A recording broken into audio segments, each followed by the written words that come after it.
About the background of what goes on with Grandma's Marathon and some of the things that happen behind the scenes. And we've got Tara. And Tara, you actually are in charge of a few jobs here at Grandma's Marathon. Can you tell us a little bit about what you do? Yeah, so I'm the Volunteer and Program Development Director. I'm the main person to oversee all of the recruitment for our 6,000 volunteers for Grandma's Marathon race weekend. So that's my primary duty, but then in addition to that, I assist our charity partners with recruiting their runners, their running champions, and making sure that our runners have their connection with a charity if they wanted to run on behalf of somebody.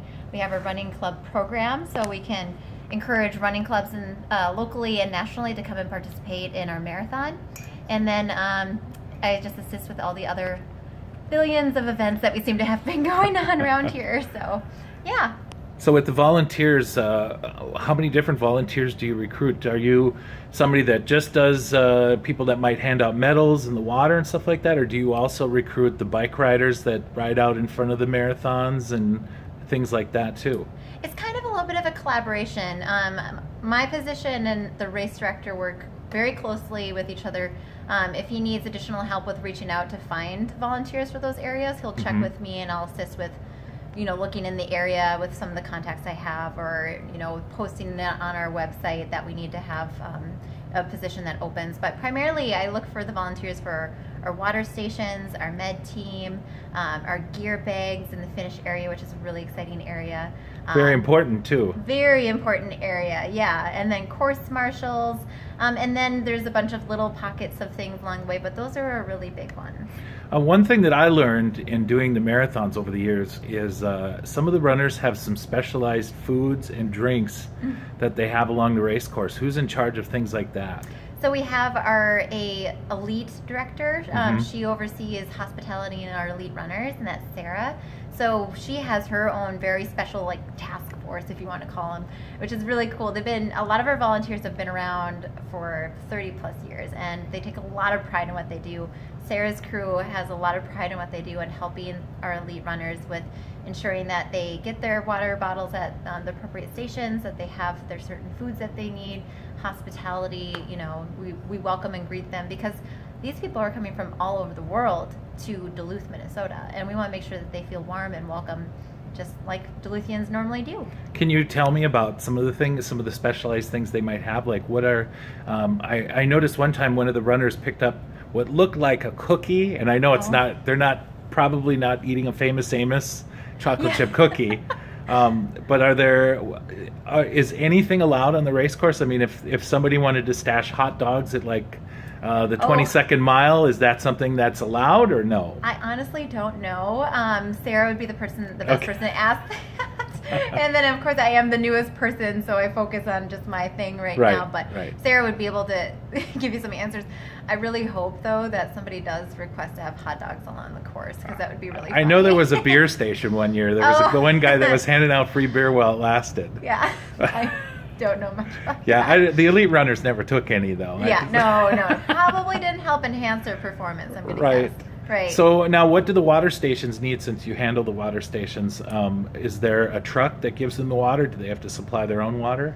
So because we have a very unique course, not a lot of courses actually have a single straight line point A to B route. A lot of them have a loop, so it's easy for them to find volunteers and have them transfer over and find resources. Okay. We kind of have a challenge in that where it's all the way from Two Harbors to Duluth, and cell phone reception and all that stuff that isn't the greatest. So water is one of those. So we do have some water stations that have their water delivered to them.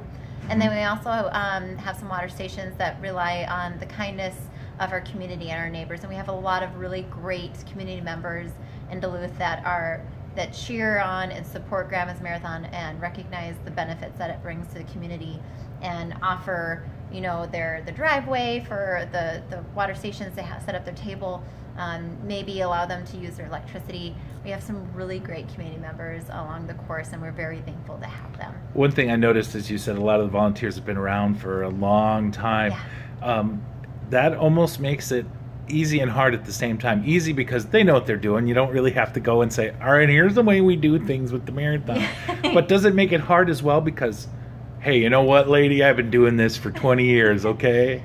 I definitely rely on our lifelong volunteers to, we completely trust them. Mm-hmm. They take such pride in the marathon, and they want to see it be successful, and we all do. So we trust that their judgment is best. They're the ones on the front line throughout the whole course, and right. They give us feedback, and we'll listen, and we'll make adjustments as we need to be able to help them.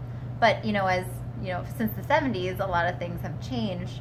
So we work together on a slow progression on technology and all that other right. stuff. Now they can just text you if they need replacements of anything, right? Yeah, if cell reception works. Right. That's a big one. Yeah. But our volunteers have been amazing, and like I said, a lot of them have been around for decades, and some of them, this will be their 41st year. And we really honestly could not do the marathon without them. They're the ones that make it a world-class event. Grandma's has been known to be one of the friendliest marathons, and that's known internationally. Mm-hmm. And it's because of our volunteers, it's because of the community that comes together to support our runners, that recognize what Grandma's brings to Duluth, and we just can't be thankful enough for them. Well, Tara, thank you for your time today. Yeah. Just kind of giving everybody a behind-the-scenes look at what everyone does, and maybe put a face to the jobs that are getting done. Yeah, I'm the one that drinks lots of coffee.